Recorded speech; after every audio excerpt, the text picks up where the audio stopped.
Here we are at Concoction with the world-famous third-tier artist, Chet Minton. Hello. What you working on there, bud?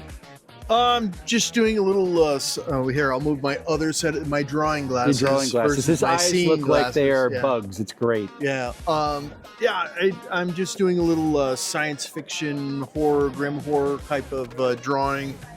Just trying to get a little more sci-fi into my portfolio. I'm really heavy into fantasy or whimsical, anthropomorphic animals and stuff. And there's a little bit of a hole in my portfolio. Yeah. Work in progress looks really, really cool. Yeah. Before, when you came by earlier, most of it was still in pencil, so it was really hard to see most of it, and it will still need to be colored later on to bring out a lot of the details, because there's a lot of skulls and bones and other things pulled up into this like alien root-like vegetable creature. That's cool. Yeah. So let's talk about this since you got this thing out here. Okay. So the process, all the layers that go through, by the time you get to the, you're doing, is this the inking layer, or what layer is this called right now that you're on? So this is the inking process. Yeah. Okay. Yeah. So how many layers have you worked on by the time you get to doing inking? Well, so I draw out my perimeter of what I'm going to have. I do little thumbnail sketches to get the composition of what I want it to look like. I wish I had one here. I usually have some in my hand, but I'll just tear off little pieces of paper that are like maybe 4x6 and draw up like a couple different layouts of what might work. Almost like storyboarding a shot for a movie. Exactly, yeah. And then I kind of come up with the concept of what I want, and then I'll kind of draw it in very lightly in like a 6H pencil. And then I will go in and pull out my detail. In this case, I drew this hatchway back here. I knew most of it was going to be covered by the plant life and the mushroom growth that's in there that you'll be able to see once it's colored. So I knew it wasn't that important to have it absolutely perfect. I was going more for dynamic perspective rather than actual real 2D or 3D perspective. Gotcha.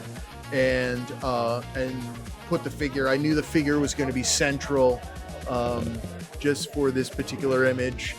And then because this particular piece is highly detailed, not all of them are this detailed. I go in with a harder HB pencil and pull out and really mark out my details for myself. And there's times that I've made little mistakes in here that you may not see, but I see. And then once I was satisfied with it, I just go in and I do the inking, and I'll go over a section like this, and I'll just pull up the heavy pencil work and just ink in that section and work my way around. So very cool. This frames the central figure. So how many hours of work are into this at this point? So the pencil work took about 4 hours, and I've probably been inking for about 4 hours. I mean, I've been interrupted at the show and not really pushing myself.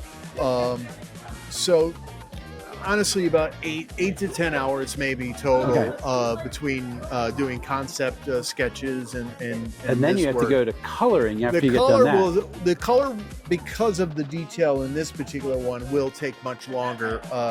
So that could be about 10 to 20 hours.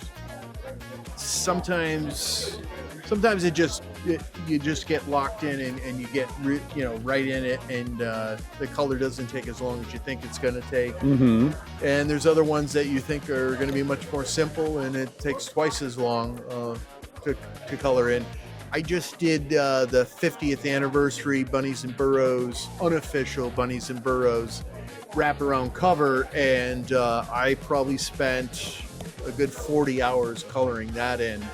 And that was a lot longer than I thought it was. Well, hold on. Say the amount of hours again. How many hours? 40 hours for color. So when we talk about art being worth it, and why art costs so much. Yeah. So I only make $2 an hour. Yes. Wes. Basically. So we're here at Concoction. I Yep. almost called it Page. So we're a smaller convention here. We only got about 800 people here. Yep. You're coming down from. I'm coming down from Connecticut. I live in Connecticut, but I travel up the most of the East Coast. Yep. I go out to Wisconsin about 3 times a year, and I'm going out to North Texas early next week. Have fun with that. Yeah. So for you personally, Yeah. as an artist, what value does coming to a convention, particularly a smaller convention like this? So what value for is me, it for you?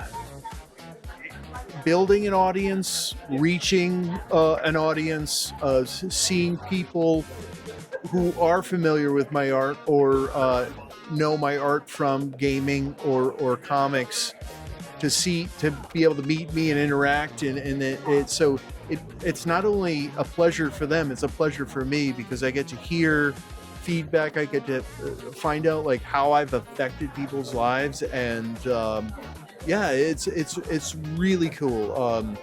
That social interaction. It's not always about sales, but making a little money is great too.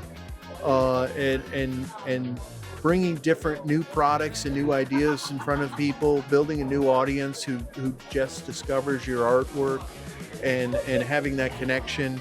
I like putting a little whimsy and sometimes little jokes inside all my pictures, and it's kind of neat when people discover them, and you get to give them a positive emotional response to the artwork. And sometimes there's some older pieces I've done and I haven't really thought about in a while, and somebody will discover it and it's brand new for them and it's life-changing.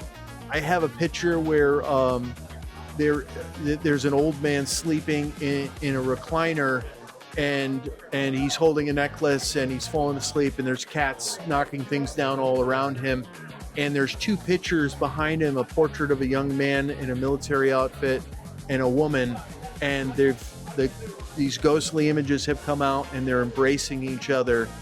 And this woman had found it and saw it at a different convention, and she had a strong emotional effect from it, because she had just previously lost her husband.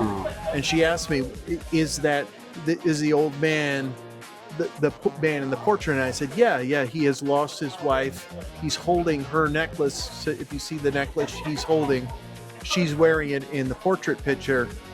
And she just started crying, which obviously emotionally affected me. Yeah.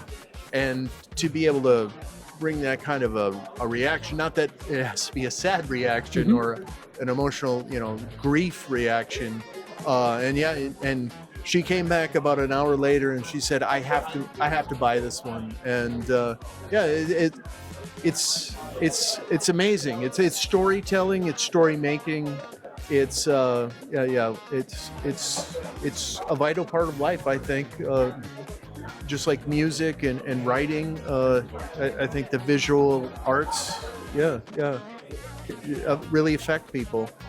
Yeah. And being here and making those connections is absolutely phenomenal. Yeah, and this is a great stage for it, because we're people from all different walks of life who love gaming and love storytelling and love fantasy and science fiction, and so we're in a safe place for our peoples. Yeah, and it gives everyone a chance to play games, see some excellent crafts and products being produced by people in the industry, whether they're small press or single proprietors, or even larger companies that make products. Yeah.